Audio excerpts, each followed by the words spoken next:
Hello everyone. Today we are going to discuss a very interesting phenomena taking place in nature. Have you observed a piece of land if we keep it undisturbed for some time, uh, for a longer period of time, it develops into a green patch and over time it keeps on changing also. We see first grasses will appear, then herbs, then shrubs, and ultimately trees. So this shows that ecology is not a static phenomena, rather it's a dynamic phenomena which is always ready to change, and that is why we call it ecological dynamics. Now this ecological dynamics we are talking about taking place in nature, but what exactly is involved is a community. So first of all we will discuss what is a community. We know a species is an the smallest unit of taxonomy that includes organisms which can interbreed, they have some common characteristics, and thus we keep them in a species. A collection of same species, individuals of the same species in a particular area are known as population, and a number of different species coexisting in a particular area over time are known as community. So when we are talking about ecology, we are talking about community. We are talking about an area comprising of biodiversity, different diverse kinds of species coexisting in a particular area. So here we are talking about a land which has been left undisturbed, and we see a variety of species developing in it, be it grasses, herbs, shrubs, trees, and ultimately it develops into a sustainable land which needs nothing from outside. It is self-sustained. Now this can be compared to phenomena that we study in history, where a piece of land is ruled by a dynasty. The ruler will rule till he is competent enough to rule there. If another ruler comes who is more powerful, he will conquer this particular area, and this dynasty will be replaced by the other dynasty.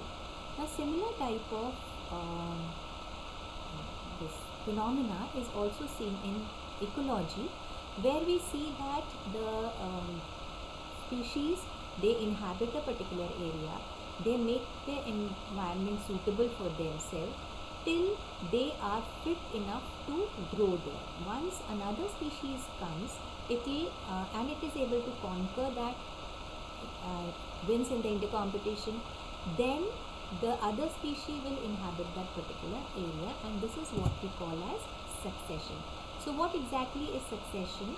It is a process that is taking place between natural communities, between species, and where one species which is fit enough to replace the other species, and this replacement keeps on going till they reach a stable kind of community. Now talking about plants, we cannot avoid talking about energy, because plants are the only organisms which can convert radiant energy into chemical energy. So we are talking about plants, we have to talk about energy. So it involves changes in energy partition. Okay, the way energy has been distributed. This also includes species structure and community process over time. Now the communities that are coming, whatever community is inhabiting a place, well, first it will adjust according to that environment, and gradually it will change the environment according to its own needs. The strategy is that we do not have to disturb the environment, and if we do not disturb it, it will result into a directional change, and that will be predictable. We can predict it beforehand if we are not disturbing, and it will always end up in a sustainable environment. Okay. Now the changes that occur may be physical because of the physical environment. Now physical, when we talk about physical, it has to be either climatic or physiographic or topographic. These are the physical environments. Then natural disturbances as floods, volcanoes, etc. may be there. And of course, the biggest reason for disturbance is the anthropogenic activities, the human disturbances. First, we need to understand the ecological succession. It always leads in a directional pattern. Like we have seen, it is predictable and directional. The first community is known as the pioneer community, is always the first to inhabit a particular place, and therefore we also call them ecological initiators. The second is followed by the pioneer community. A number of communities will appear one after the other, and these will be called the serial communities. And the last stabilized community is called the climax community. This we can see for a longer period of time. Mechanism, we can sum up the whole mechanism in 5 steps. The first will be nudation. Nudation means preparing of a land devoid of any living plants. So this nudation may be because of topographical factors, maybe because of climatic factors, or maybe because of human interferences. Floods may be there, volcanoes may be there, physiographic factors may be there, due to shifting of the sand dunes, of shifting of the mountains, or human disturbances like forest fires may be there, clearing of the land for crop grazing. All these lead to land which is devoid of any species. This will be followed by invasion. Again, invasion involves 3 steps: migration, SSS, and aggregation.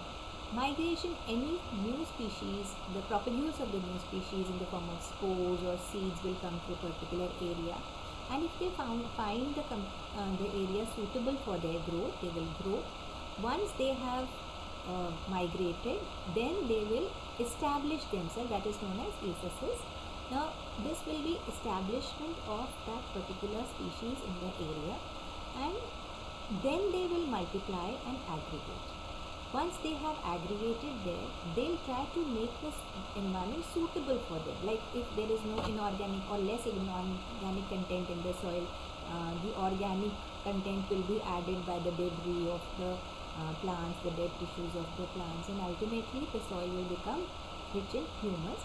So this way the atmosphere will be controlled by them, or it will be altered by them to make the environment suitable for their growth. Once they have established, some other propagules from some other species may come there and may find the land suitable for their growth. Now once it has also invaded the place, then competition and coaction occurs between the two. Competition may be because of the rivalry between the two, there will be competition, or coaction, maybe there may be both of them are helping each other grow there, but ultimately one has to survive. Then once it has won the competition, it has established itself in the area, then it will it will show reactions, and these reactions are going to modify the environment according to them. Once the species which has undergone these 4 steps reached the reaction and has made the environment more suitable for itself, it will lead to stabilization of the community, and we will see the climax community, which will be the most stable community of that area. So this whole process from nudation to stabilization, invasion, competition, reaction, this goes on between the serial communities and ultimately leads to stabilization, where we can see the climax community.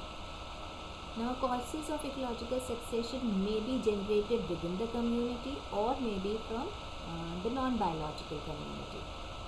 So if it is generated by the organisms themselves, it is known as autogenic self-generated ecological succession, or if it is independent of the biological community, it is from outside, abiotic components, it is known as allogenic succession. Autogenic succession, as we said, it's biotic, that is from the communities themselves. here the organisms, they show reactions which will modify the environment. The soil will again be like, if it is rich in inorganic constituents, it will add debris and add humus to the soil. So soil formation will also be an activity of the organisms, and this results into development of different types of canopies. Microclimates are altered. Microclimates may be in the rhizosphere or the phyllosphere region. Allogenic succession is abiotic, independent of biological community. The external environmental factors are responsible, maybe topographic, maybe climatic factors, and here a number of climatic factors, maybe sedimentation, deposition, erosion, like topographic factors may be responsible for allogenic succession.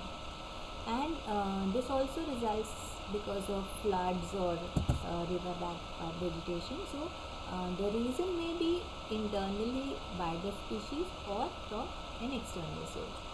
Now talking about types of ecological successions, they can be primary or secondary. Primary, where there was no inhabitation and the succession has started in a area which is rich in inorganic contents only. There is no organic content so far. That is known as primary succession. Here the pioneer community is the one who will inhabit the inorganic environment and add organic content to it gradually, so that the serial communities are able to have a mixed inorganic and organic environment. Two types of primary succession can be seen. One taking place in water, we call it hydrosphere, and the other taking place in barren land, lithosphere, that is known as xerosphere. Hydrosphere, if we have seen a pond which is uninhabited, it's just after rainy season we see a pond which is filled with water. It does not have any vegetation cover in it, any type of vegetation in it. The pioneer communities in a hydrosphere are also always phytoplanktons, the microalgae, these protozoans, they grow in that particular area because they only require inorganic content. Now growing in that inorganic environment, the death of these organisms will add the debris, keeps on adding the organic content in water, and because of which the organic substratum is developed, and on this organic substratum serial communities will develop. First we'll have floating stage, then submerged, then reed swamp stage and sedge meadow stage, and these stages will ultimately lead to woodland stage, which is a forest. So ultimately the pond that had initially started after a rainy season or because of some reason, a pond started, and from there it has now reached a climax community, a forest area with the woodland stage. Similarly in xerosphere also, the plants, the habitat was a lithosphere. It may be a rock, it may be a barren sand area which is rich in inorganic content but poor in or no organic content is present. The pioneers in this succession are the lichens, and particularly the crustose lichens.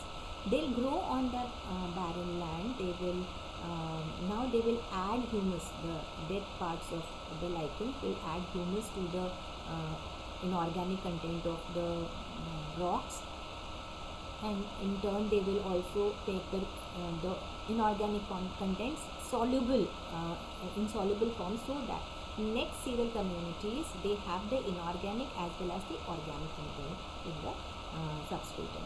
So crustose lichens will be followed by foliose and fructifers, and ultimately they will lead to higher organisms like mosses and then pteridophytes, and then ultimately here also the climax community is going to be a forest. So whether it begins in water or it begins on a rock, we see that the climax community is a forest. So if we leave any area undisturbed over a period of time, it will ultimately lead to formation of forest, because forests are supposed to be the most stable, most sustainable form of community. Secondary The second type is secondary succession, a succession that begins in an area which had already been inhabited earlier, but because of some reason, maybe floods, maybe volcanoes, the vegetation was removed from there and it mutated and it became barren. So the difference between primary and secondary succession: in primary succession, the pioneer communities do not have access to any organic content. They start the life from an inorganic environment. Whereas in secondary succession, some amount of organic content, like if it is a forest fire, the organic content is there. The leftover of the plants, the debris of the plants, they are there as organic constituents in the soil. So here the succession begins with organic content, little amount of organic content along with the inorganic content. Here also, if we leave it undisturbed, the climate community is going to be again a forest, because that is the most stable form of a community, the self-sustained form of community that will of course go on for a long time. Now characteristics, if we say, of course, if we talk about a barren land, it does not have any productivity. So if ecological succession is taking place, the environment is being made conducible for growth of new plants, diverse plants. So we are increasing the productivity of that particular plant, of that particular area. Then we know that there are two types of pools: reservoir pool and cycling pool.